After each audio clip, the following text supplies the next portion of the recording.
Welcome to Zen Warrior Conversations. My name is Sam Morris, creator of Zen Warrior Training. And today I have as my guests Jeffrey Platts and Vanessa Petronelli. They are a married couple, and each one of them I could interview individually, and we could do an entire podcast on each of them individually. However, I thought it'd be fun to have both of them together and to experience their dynamic. And I'm going to read their bios here so you can get to know them. Jeffrey Platts is a men's coach who is passionate about helping single men own and express their value through their relationships and their purpose.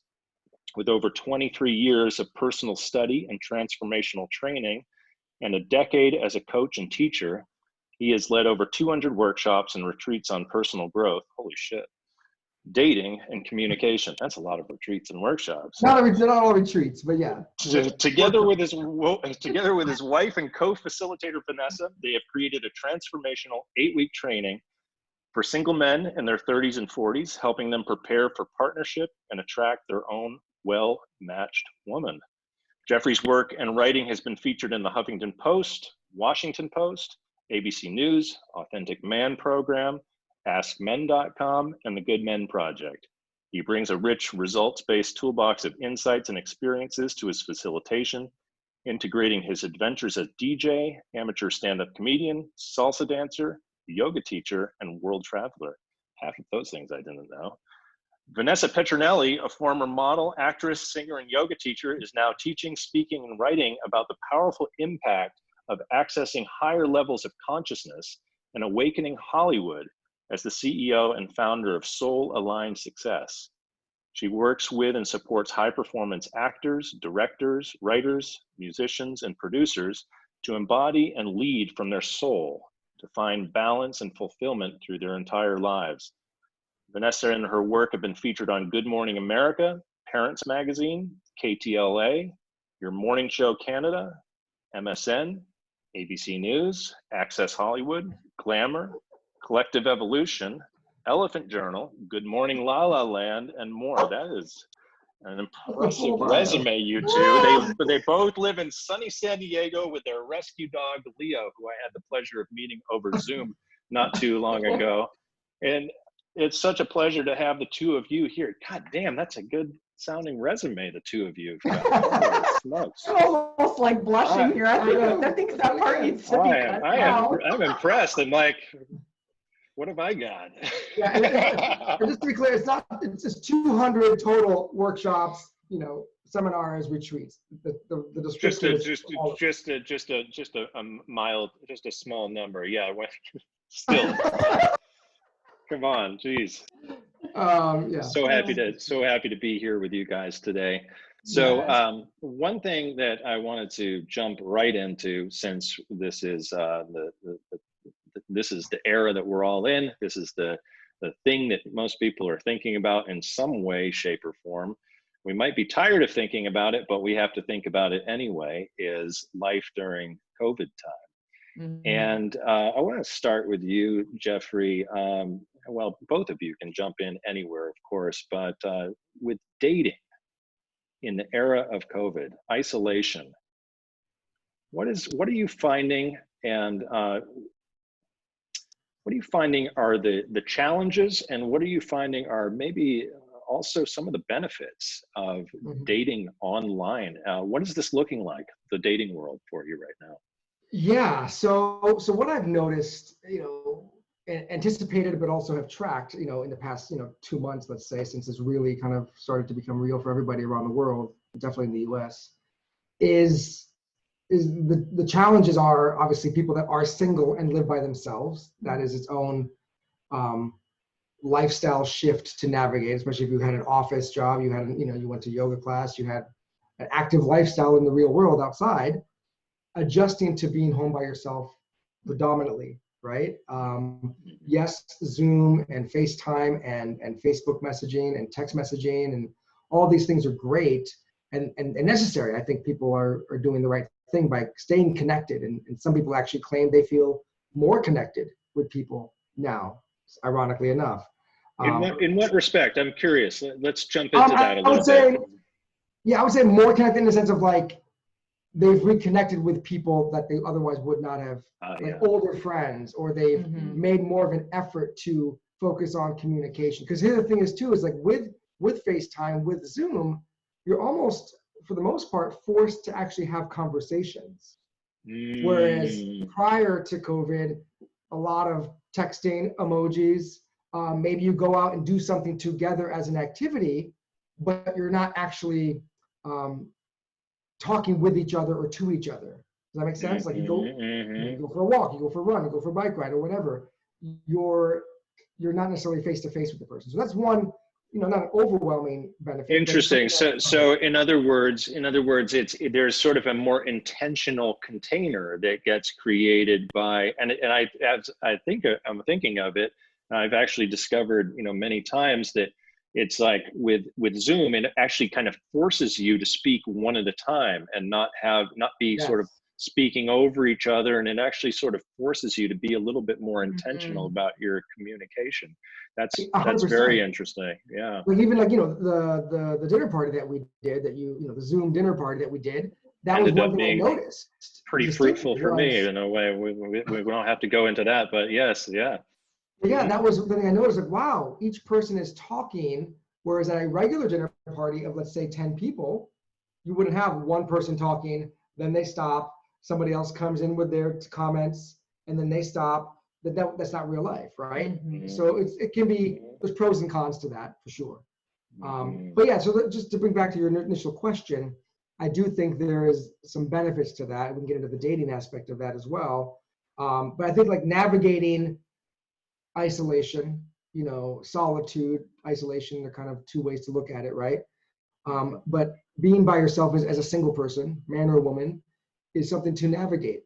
And making sure the self-care, the mental, emotional, physical habits that supported us before COVID are even more important now. I want to add in something too. Yeah, please, Vanessa. Yeah. Yeah, I mean, I think what COVID is also offering as an opportunity around dating and relationship building is to get out of the preconceived beliefs of, I can't date long distance. I'm not interested in meeting somebody in another county or another state or province or country. I think it's expanding people's ability to get outside of their box, to be able to form or find a connection with someone that might be more well matched than they might believe, and to kind of get over some of those belief systems or those ideas that they had pre-COVID about, meeting somebody online or long distance, somebody that they can't connect with. I think there's so many opportunities that that COVID is offering in terms of how we can relationally connect, and that also includes dating, that I think prior to this we might have left on the table. So you're really looking at this through an optimistic lens. Like there are opportunities that are existing, that I think that's a great reframe, because I think a lot of people are looking at what is missing or what is lost. But I would love to hear you expand on the opportunities that are coming about. So essentially what I hear you saying is it's giving people an opportunity to meet people who they might not otherwise meet. And then also, if I hear you correctly, it feels like maybe find things in a dynamic with people that they might overlook if they were to meet them. Yeah. Well, if you think about it, and we can talk about our own story when we met, but like when you're dating, just virtually or distancing wise, whatever you want to call it. When you guys met distance wise. Yeah, we did. That's correct, right? Yeah. Okay. And the beauty of it is that it takes the physical, hormonal, sexual piece off the table, and forces you to focus on the other things, conversation, value, connection, communication, all of those things that are ultimately just as, if not more important, in a long-term partnership, right? And so, absolutely, and then the sex and the intimacy will definitely come into place, and then that becomes a thing to navigate as a dating couple. But I think it's really important and allows for you to have that foundation in place and explore that. And also, that also means that getting good at those skills is important too, right? So the people that maybe were good at just swiping and messaging and maybe hooking up, that's not going to cut it in a world where you're having long form conversations one-to-one with somebody over FaceTime or Zoom. Right. And so you like, can't rely, if you've got some game that allows you to maybe make some things happen in the physical world that through your body connection and through maybe your sexual kind of vibration that you can put off in person. It's actually forcing people to actually go deeper, is what I hear. Totally. Agreed. And you know, also when you're going out on dates in real life, there's a lot of distraction and stimulation that when you're sitting on the phone or on a video chat, you're not going to have. You know, if you're out doing some sort of an activity, there are ways to connect and you can keep things a little bit more surface. It's easier to not have to, or to potentially avoid going deeper in conversation. But when you're sitting, you know, on the phone for an hour or 2 hours, or you're on a video chat and you're in a room, there's nothing else to be focusing at or looking at or getting distracted by.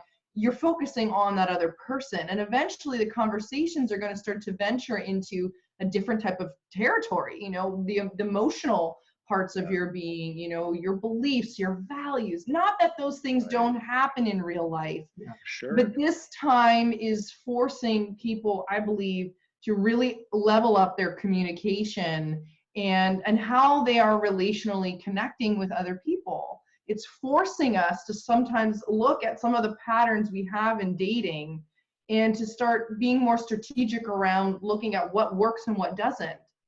Because if I'm really in this to find my, you know, well-matched person that I can build a relationship with, it's nice to have all those activities, and that time is going to come. I'm sure at some point it will come in the future. But for now, you know, like Jeffrey said, I think, you know, for us even, Jeffrey and I met over Facebook, 7 years ago, 6 years ago. We had known each other prior to that on Facebook. But when we started to connect, one of the things that was so clear to me was how important, especially looking back, those first 2-3 months were of us virtually connecting over Skype calls. And we would have these long Skype calls, you know, throughout the week, you know, connecting with each other. And then he came to visit me. And what that really did was it put all like that sexual, physical intimacy to the side and really had us connect as people. You know, are we compatible emotionally, mentally, spiritually, even energetically? And then our last piece was the physical piece, which came afterwards. And I mean, here we are all these years later. And it was one of the most easeful experiences I'd ever had in dating. And I was one of those people who was like, I'm never going to long distance date again, because I had done it in the past and it didn't work out and it was hard. But when you have the tools and you know how to utilize those tools, you know, it doesn't matter if it's long distance or in person, you know, those skills can start to translate and can create a really beautiful, you know, potential partnership with someone. You know, I was just thinking of, related to that, is it reminds me of those letters that used to be written, I guess they still are, written between like a spouse or a girlfriend or whatever who is at home, and their spouse who is off at war somewhere, or off at sea, or somewhere, you know, in another country. And there's communication that happens over months or maybe even years between them, these letters.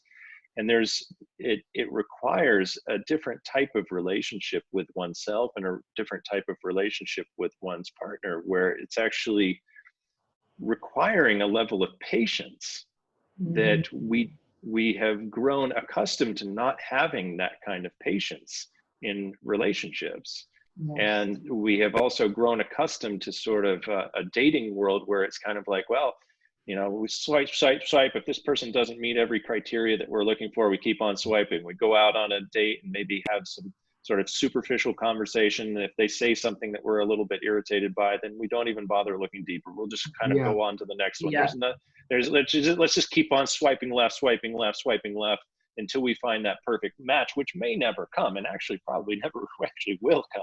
It's pretty rare to actually find that like soulmate level match who you really are connected to. But However, that was never really a focus in the past, and people would cultivate relationships over long distance because there was more patience that was just naturally part of the culture.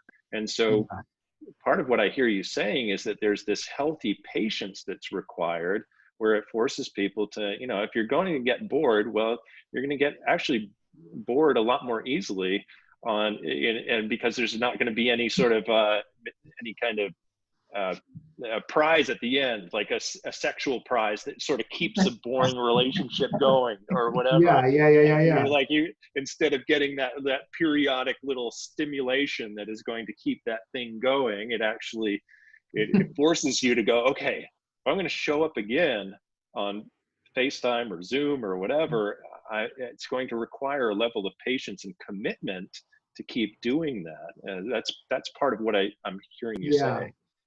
Yeah, and the thing, interesting. That's really fascinating. That's really cool. Because the thing is too is like, I always say this with clients, coaching clients, is like, take sex out of the equation, what is left? Yeah. Like if you take sex out of this equation, the hot, hormones, the chemistry, all that stuff, what remains, that's going to show whether you have a relationship foundation or not. Right? Boy, isn't that the truth? Right? And then you can have, there's nothing wrong with, a purely sexual chemistry based connection, but that's not really, who we work with in terms of who we're our clients are looking for partnership. But it's a good testament, and this is a perfect time to date with that explicit context built in. Right? Yes. And then yes, you can be sexual and flirty over Skype or Zoom or text or whatever, that's fine. Yes. But it's not the same as being, in the person's presence. And so I think it's a perfect time. And then also there's an opportunity to be more, especially as a man, if you're one of those people that thinks you want, that believes in treating women and paying for the dates and all that. Cool. Well, now you have the chance to experiment with maybe a wider range of types of women that you normally would be open to, because now all it is just a FaceTime kind of thing. You could do like a 20-minute, 30-minute date, and then it's it. It's low risk in the sense. Right. You don't have to worry as much about unintended pregnancies, that's for sure. Yeah. And then the other thing is too, is like you can, there's less of a, I would say you can even implement this FaceTime video dating after this is all over, hopefully soon, right? Like, why not build in, a video chat for 20 minutes to kind of see what the vibe is and the energy is before. So you're suggesting people maybe embrace this as more of a permanent way of life, essentially. I mean, in the initial phases of dating, it could be, I mean, I know that certain apps, I forget which ones, if it was Bumble or Hinge, that were already implementing video chat features before this happened. I think, a year ago or less than a year ago, there were some, apps that are already including this as a feature in their app. So they were kind of already hip to the scene of, hey, maybe there's a benefit to us seeing each other face to face without, so there's obviously challenges, but I think those are some of the benefits that we've seen in clients and in our single friends around the dating world. And also just I want to preface too, the basics of dating haven't changed, right? The logistics of, how do you meet people? Okay, well, maybe we're going to be more towards the app realm right now, and it'll go back to in person, or our informal network of colleagues and friends, right? There's that still reality, but also the foundation of communication, connection, masculine, feminine polarity, sexual, consent, all of these things. Like nothing really has changed in those realms. It's more the initial pieces, right? Just want to preface that people think like, oh, it's all upside down right now, and it is to a degree, and it can feel that way. And just like one of the in the training that we're doing with men, it's the foundation still needs to be there. Yeah. Right. It's not just about like, let me find what's the hottest app now to meet someone. What's the best things to say? That's going to get you so far. But again, similar to what I said earlier about take sex out of the equation, right? Take the fun first couple dates out of the equation. What's left after that, right? Because it's easy to put on a show, put on a front, but like once you do get to the in-person dating, which is obviously the goal, who you are as a person at your foundation is going to be what shows up, right? So you're still working on that as a man, as a woman, So I just want to preface that like we may want to get seduced by like, oh, what's the latest things to do to like hack my dating life during COVID, Yeah. which is, you know, a valid question, and it's not going to substitute or replace doing the work that's always been necessary. Well, speaking of that, and speaking to what you were just mentioning earlier about the two of you creating this program together, which I think is awesome that you're both creating a program together around training men. Vanessa, I'd be curious from your perspective, what men most need to know about dating, both in this particular time and just in general. Like Jeffrey says, a lot of all these principles are pretty much the same. It's a different format, but the same principles.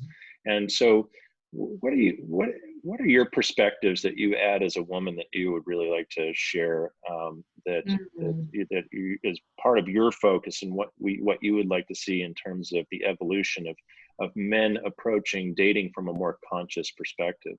I really appreciate that. Yeah, you know, and I have clients that I've been, you know, doing this work actively with. And, you know, one of the things that really stands out for me is, and it can for men and women, but if I'm just speaking to men, it's don't be afraid to slow down.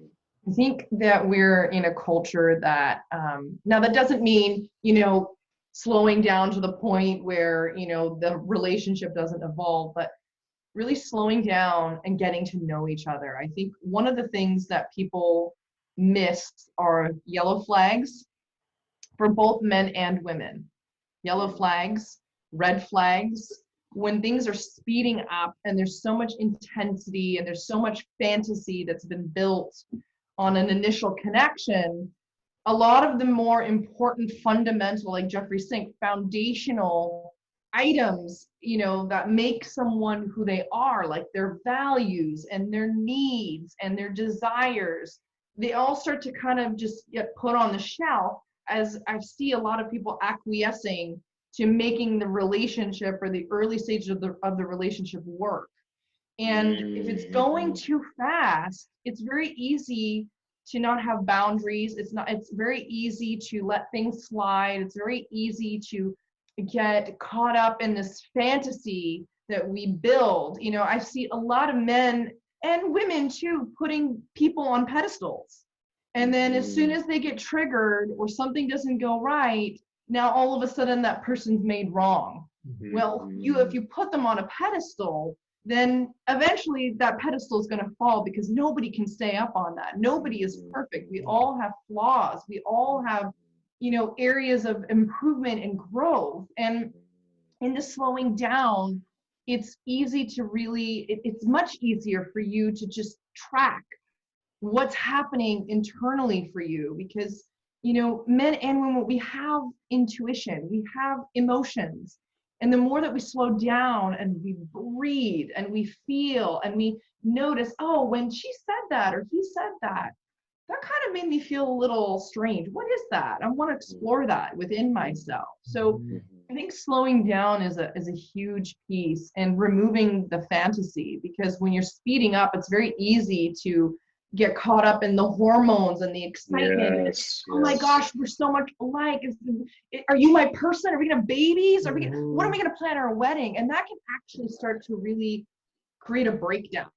Right. That's meant to happen, it will. Yeah. You know, if it's meant to unfold, you know, the timing is going to allow for that to happen. So I think that's like, sorry, go ahead. Yeah. No, I do go ahead. I was just going to say, I think what you're saying is just so resonating. It's incredibly wise. And I think, you know, I think there's a fear that that people have that, oh, if this isn't going to work, then, you know, I better just keep on dreaming and convince myself and try to convince this person that I'm connecting with of the dream.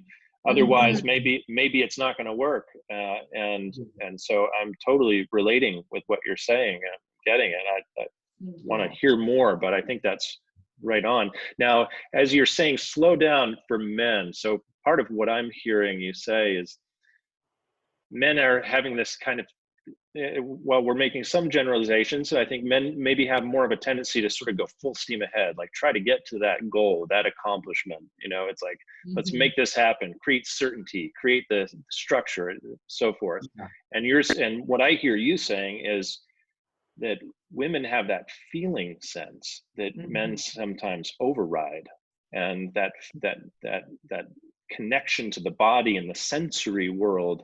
Is that what you're referring to, slowing down so that you can really be in your feeling sense, which is really uncomfortable for a lot of men? Absolutely. And I think that, one of the things I tell all the men that I work with who are single and are dating is, this is an area to strengthen. Relationship is really a path. It's a journey. And, if you don't have the tools, you don't have the self-awareness, you don't have the skills developed, it's very easy to just be solely focused on the end result, whatever that might be. I'm going to marry this woman, or I'm going to make sure that this woman knows that I'm choosing her. But all kinds of other things are left on the wayside that's very hard to track when you don't have the tools, you don't have the awareness and the development within yourself to know that, oh, wow, there was a yellow flag over here in the first week, but I was so fixated on how sexy and beautiful this woman is, that took more precedence over, wow, that actually is not in alignment with my values, but I'm just gonna, forget that I didn't hear that, and I'm just gonna keep moving forward. It's like, you have to understand the purpose of relationship is to grow and to evolve. Yes. And, there is no perfect person. Like, we are coming together to work a lot of our wounds out from childhood and from our lives, and to develop more love and compassion for ourselves and for each other. So if you look at relationship as a path, as a journey, not just to have a certain outcome or to put a ring on a woman's finger or to make sure you've got a beautiful lady by your side, in this instance, it's like, it's also for your benefit to grow and to evolve in your purpose, in who you are as a man, in this lifetime. There's a gift there both ways for people. And I think that we sometimes forget that, or we don't know, because we were not taught these things growing up. Where did we ever get relational skills in elementary school or college or in any sort of program, unless you've been working on yourself, doing personal development? So, there's more I could say, of course, but I want to give a chance for Jeffrey too to please, Jeffrey. I mean, the way that I sum it up would be like,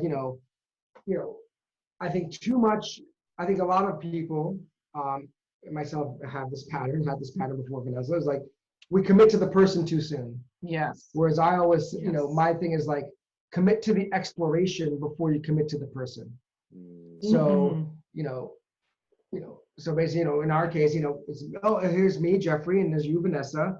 Let's put Vanessa and Jeffrey together and let's explore what this combination equals, versus Jeffrey and Vanessa equals we're together, we're meant to be.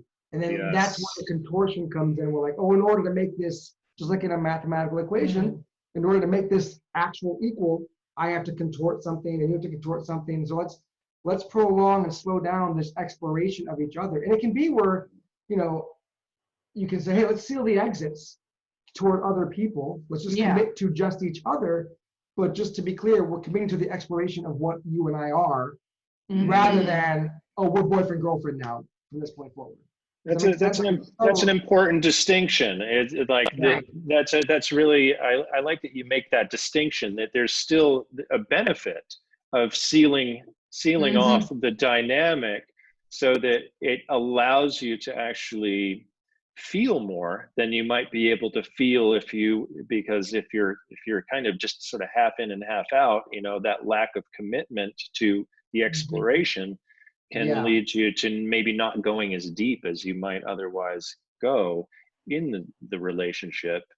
And this is great. This is a great conversation. Really good stuff. This is deep and powerful stuff. I'm really glad that we're touching on this. This is excellent. Thank you. Yeah, and I think it's one of those things where, and I think there's room for dating multiple people in the early stages, right? But then at a certain point, certain people start to become louder in your awareness, right? There's more aliveness in a connection. There's more aliveness in how you show up around a certain woman or man versus other people. And so then you start to like, hey, well, maybe there's benefit to focusing on this one person for a period of time, eliminating the visual, energetic, emotional distraction that other people may come in, right? And there's maturity in that, right? There's a wisdom that comes from having to be able to make that decision. Creating that container, creating that, it's like whether it's in person or whether it's online, it's creating that container so that you can actually explore those deeper spaces. Now, something that's coming up for me as I hear you talking about this too, is the way in which sometimes those slowing down to feel that uncomfortable feeling of exploration without trying to create the certainty around it is going to create, it's going to create a lot of uncomfortable feelings, because it's like, oh, I can't lock this down. I don't know if this is a thing. I'm not sure, I'm not certain that this is a thing. And so now I have to feel all of the places inside of me where I try to seek certainty, where I try to seek comfort over exploration. And one thing that I'm wondering if you see this, certain people may be popping out of a relationship as soon as they start feeling uncomfortable, where it's like, okay, now it's like triggering some stuff in me. And does that mean that this person is not the right person, the right quote unquote person for me, because now I'm having to face some uncomfortable feelings? I would imagine that probably comes up in relationships that might otherwise develop in a healthy way, if those people were willing to slow down and feel that and stay with the uncertainty rather than try to seal the deal somehow mentally. I mean, I'll speak, on that. It's like, I think that all comes down to leadership in the relationship and leadership in the exploration. So for example, like, to be thinking in advance before that moment, to know that moment will and may come up, and to have in advance some rules of engagement that you both agree to. Right? Hey, it's expected that we're going to have disagreements, we're going to have fights, we're going to have triggered, we're going to have a wounding come up, that's going to be there to disrupt our connection. And how do we in advance want to show up? Beautiful. Working all of that out in advance. So that way, because a lot of times I think we get blindsided, like you said, like, where's this side of you coming from? I've never seen this side of you before, right? It's saying like, month 3 or 4 or 6 or whatever. And then all of a sudden you're blindsided and you react versus like, okay, well here, this is what we anticipated. And it's going to be messy. Like, you got to give yourself permission to be messy and clunky. But I think there's definitely value in having that proactive approach to conflict, disagreements, whatever turbulence comes in the relationship. That's the first thing. And then I think it is looking at having a support system, whether it's a coach or a therapist or a community or a men's circle or a women's circle, that can be a source of wisdom for you. And also I think there's also that are people in your life that are friends and supporters of the relationship. Right? Like, yes, they're supporting you individually, but like, hey, we're a stand for you guys to be together as long as, you guys are meant to be together. And we're going to help you navigate this. It is really important.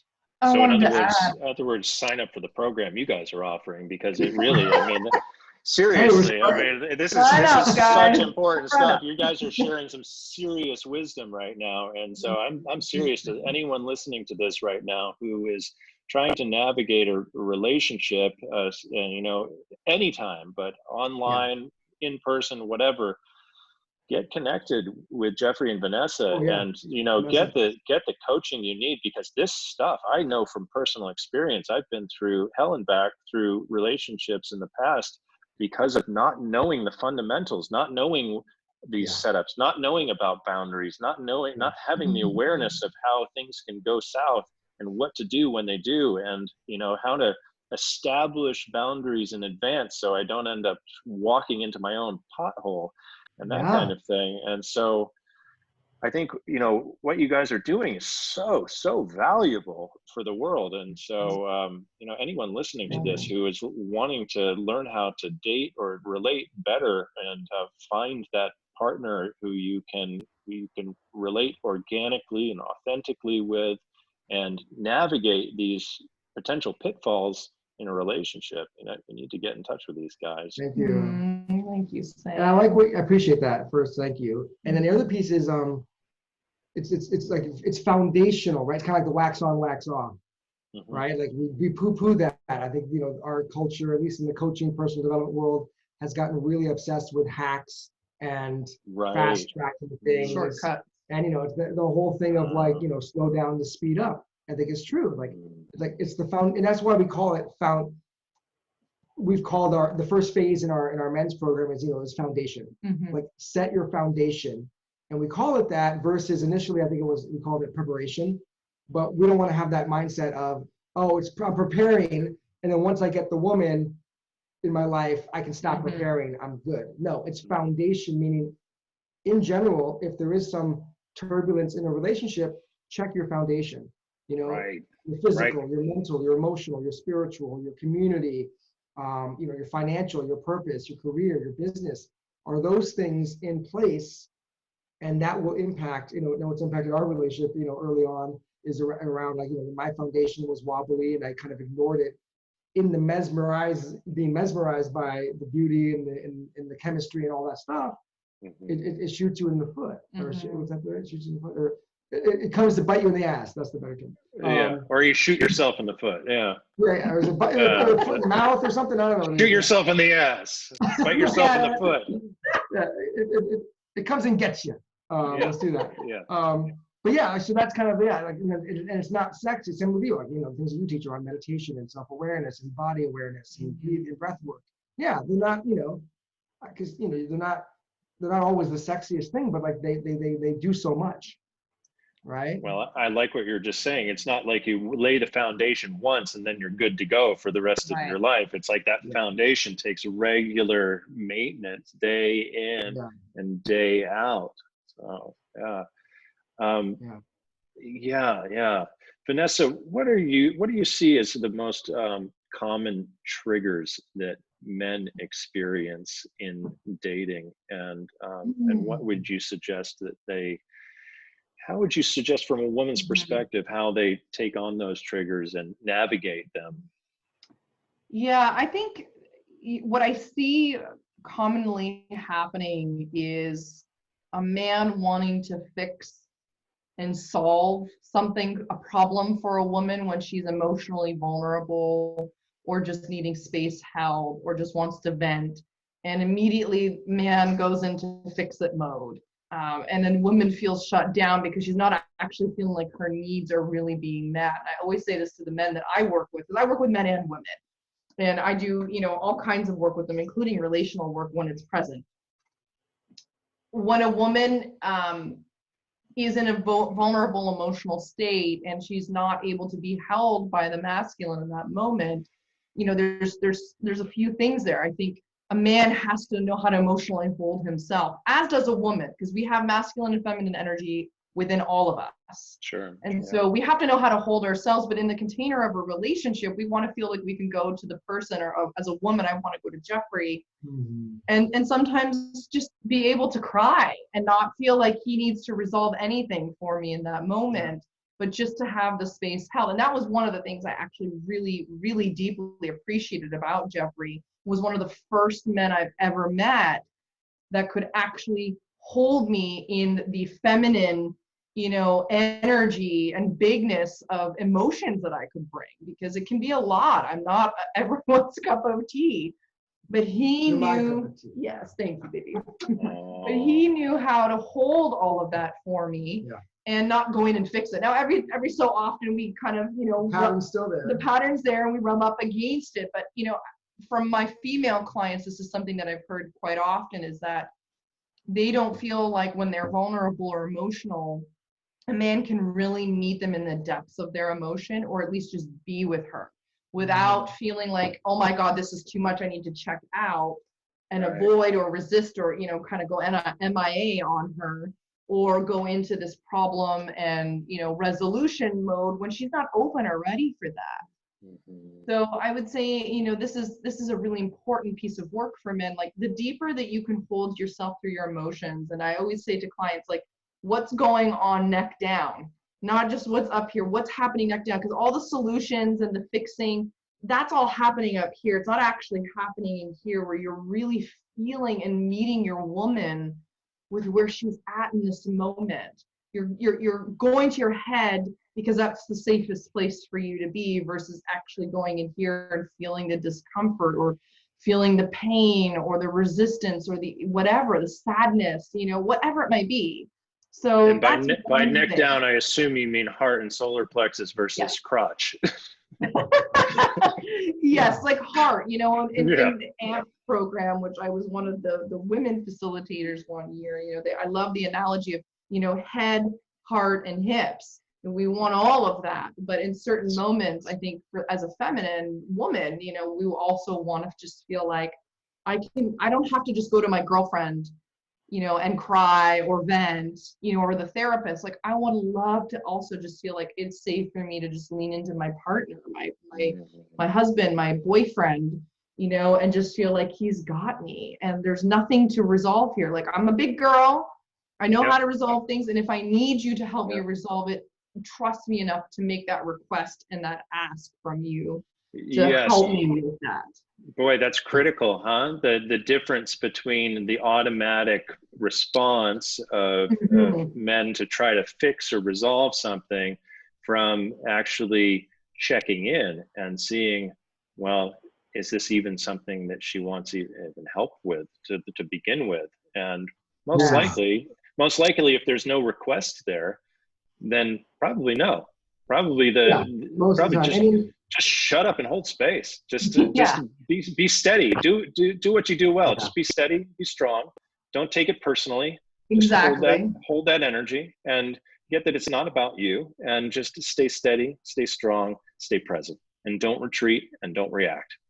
And I would add to this too, Sam, because everything you're saying is so spot on. It's also, for a man who feels like, well, I don't know how to stand still in that moment. I don't know what that looks like or means to me right now. One of the most powerful questions we can ask is, what do you need in this moment? Or how can I support you right now? Right.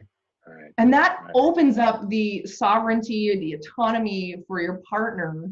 And this is great for women too. This is not just for men. This is for men and women, because men need their emotional needs met as well. Yeah. And women can go into fix-it mode just as much as men can. But you asked from the feminine perspective for men in this question. So I'm speaking to that. Yeah. Those two questions are so powerful. I use them all the time with friends, with family, with him. Yeah. And it really gives somebody the opportunity to say, you know what, I just need you to just be with me for this moment. Just let me cry. Or I need your help resolving this. Or I'm just going to vent right now and I just need you to be a sounding board, or whatever it might be. But and I noticed there's a tone in your voice when you communicated, which was a tone of inquiry versus reaction, where those two, that could be taken two totally different ways, depending on if it's, what do you need right now versus what do you need right now? Which is the second would be a reactive tone, basically saying there's something wrong with you. I don't like it, but the tone of inquiry is, from a loving place. What do you need right now? Great distinction, Sam. I love that. A genuine, authentic place of inquiry versus a place of reaction. Because if you're reacting, you're already on the wrong track. Yeah. And the other thing I would add is, like, as a man, you can also share honestly and openly from yourself, like, hey, I love you, honey, and I want to support you, and I want to know, and I'm also feeling some anxiety and frustration, not knowing how, right? To be like, okay to share, like, it's okay to like admit, like, I think as men, we kind of have this idea, like, oh, I should know what to do. I want to know what to do all the time and have the right response and the right tool and the right advice. And to be okay and be like, hey, you know what? Like, I love you. I hear you. You're in a frustrated place, and I'm feeling unstable, uncertain in how to support you right now. And then kind of, so it's like almost like adding a layer to what you shared. Around like, what's the best way to support you? And I'm scared that I'm feeling, this is bringing up my own feelings of inadequacy, or being overbearing or not enough. or my story. But this requires that's tools another and layer. awareness, It's right? another layer of Training. self-awareness. Yes, that requires that awareness. Now, Vanessa, in response to that, do you think that's something to work to try to figure out in the moment, or is that something to try to get a baseline communication around in advance so that you can kind of like, because maybe in that moment, she might not be able to tell you what she needs because she's going through the emotional reaction and she can't, it's like the logic is kind of on the back burner for a moment. And she might say something like, I need you to get away from me or something like that versus, actually communicating from a place of what she really needs. And so, and it seems like this, again, this is why it's so important to do the kind of work that you guys are doing, because it's like, it seems to me that's the sort of thing that you want to try to the best of your ability.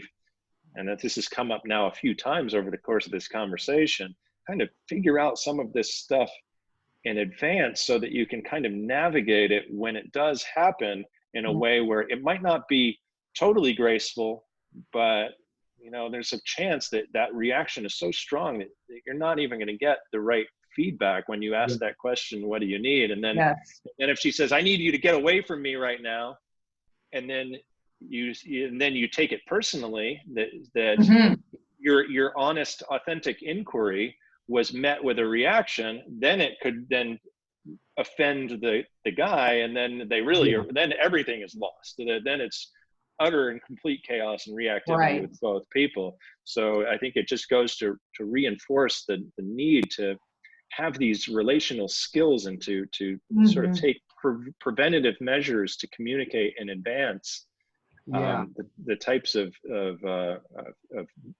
structures essentially that work best because would you say, Vanessa, that a woman kind of generally understands the nature of her own emotional patterns when she is not in them and can maybe speak to them and sort of give the guy a general sense for how to hold space for her? This is a tough one, because I'm going to say not really, not all the time. I think it also depends on really the emotional development and self-awareness that a woman has. And relational experience. And relational experience, I mean, I think it really goes both ways. I mean, doing this work for so long, it's not that women are more advanced than men. I actually don't buy that. Like, I can see that we've had more permission to be in our emotions as feminine beings. But I think where we are now, I don't think it's actually fair to say that, men are less aware than a woman is about their emotions. I think it really depends on her development. I think one of the things I see as a key issue for most people, and this is why the training that we're doing is, I think, so helpful and valuable, because it's training not just for dating, but it spills over into every other relationship in your life. And I mean, one of the areas that we've talked about is, I think the biggest breakdown comes in conflict. People are afraid of conflict. People do not know how to handle conflict. They don't know how to communicate through conflict. They avoid conflict. And this is just like a slow buildup of resentment and charge and trigger and needs not being met and things being stuffed down, and I think for men and women, I mean, a man cannot read a woman's mind or body all the time, even self-aware men, or men who've had a lot of experience being with women. And women can't expect that. I can vouch for that. Right? Like, women can't expect a man to know what, she's saying if she's not explicitly saying or asking for it. So, I think sometimes as humans, and what I've learned, through my own work and doing this work with so many people, is most of the time when we're in relationships and we get triggered and those wounds are met, we're actually dealing with the emotional capacity of what we were like as toddlers sometimes. Some of these childhood wounds come out as adults, and that's where we're operating from without actually knowing that.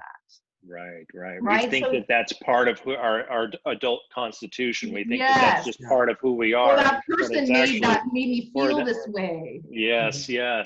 Well, that's and that's the easiest thing to do when we're feeling something triggered in us, right? Is to go into have a reflection and then go into a projection, and that person Yes. is responsible for us feeling Mhm. this way in the moment, where what you actually may be feeling may have nothing to do with that person in this moment. It might have Yeah. something to do with something that happened to you when you were 4 years old that never got processed properly. Exactly. This is very real stuff. It's Very real rarely stuff. about what's happening on the surface in that moment versus it's if it's like hysterical, I think they say it's history, right? There's There's like it's this, hysterical, often it's historical. it's often, yeah, something like that. I mean, I don't like the Absolutely. word hysterical because I don't like, you know, yeah. I'm thinking that when we're emotional or angry or we're hysterical, I think that there's probably a better term for that, but that actually rings very true that when we are emotional, Absolutely. a lot of it is historical, and it's not always, Absolutely. well, you didn't take the garbage out, or, you know, why did you not pick up the phone when I was calling you 3 times? How could you do that? You know, it's rarely about what's happening on the surface. Yes, right. Yeah. Which goes to just speak to how important it is to not take each other's stuff personally, and Yeah, just and that's a really, tough one when you're that triggered, is, right? And that's boy, where oh boy, sure is, especially Yeah. when it's all being projected at you, and then you Oh, start to yeah. project back, and you're defending yourself. You think that Yeah. you're defending your integrity as a human being, but what you're actually doing is you're communicating from your own wounds, and it's like, and then you've got a real mess on your hands. Yeah, and I think the other piece too to add is like, you know, I'm a big fan, and I would venture to say we are a big fan of. There's these best practices like commonalities and fundamental kind of perspectives on things. You know, masculine, feminine. You know, introvert, extrovert. You know, all these different lenses to look at relationships, life, individuals from. And so there's like there's the macro, and then there's the micro, and I think a relationship needs to be looked at from both. So, for example, like, you know, how does masculine and feminine show up in our relationship is going to be unique to us. Yeah. Whereas like how it might show up in you and your partner is different. Sure. And so I think that's where I think slowing down and having ongoing exploration, ongoing self-awareness, ongoing like, hey, you know what? I know we learned this in the workshop and we did it this way, but like I think we should modify it this way because that's that's better for us, right? So things like that I think are really important to know. Like, there's the macro best practices, but then like making sure that you customize it to yourself. Yes. And to your partner.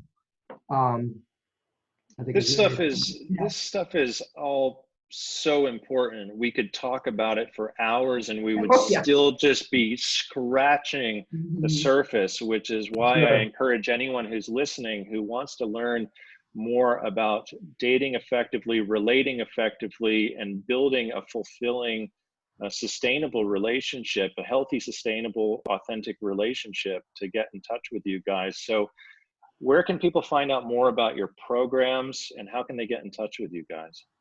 You can go first. Yeah, I mean, you can basically my website, jeffreyplatts.com, JEFFREYPLATTS.com, and then you'll see links there for the program. Speaking of slowing down, do that a little slower.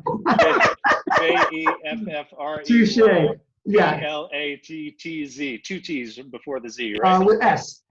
Oh, S, I'm sorry. JEFFREYPLATTS as in Sam .com. Yeah, and so and then also you can look me up on Facebook and Instagram. But you know, I have a. Tell them about the Facebook group. Oh yeah, we have a Facebook group for single men in their 30s and 40s that are looking for a partnership and are ready for that. It's called Meet and Keep Your. What is it? It's Meet and Keep Your well-matched woman. Meet and Keep Your Dream Woman. It's dating upgrades for single men in their 30s and 40s. It's a long name. If you just search for me, you'll find it. Just enter like 3/4 of what he just said, and you'll find it. Yeah, just search for We gotta Jeffrey. consolidate that. It'll catch your name. But yeah, so that's the best way: Facebook and Instagram and website. And Vanessa? Yeah, so I have a website as well, and it's a little bit longer than Jeffrey's. So it's Vanessa, VANESSA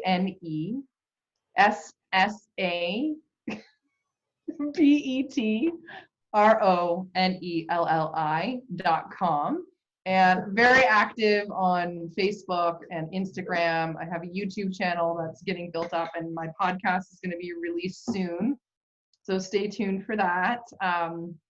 Yeah, and you can just contact me through there if there's anything that you want to talk about, or get in touch with us about our training.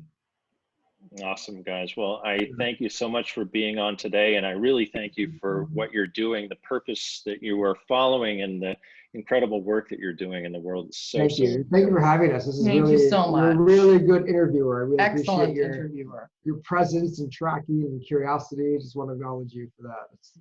It's been fun on our end too. Thank you very much. Thank you, guys.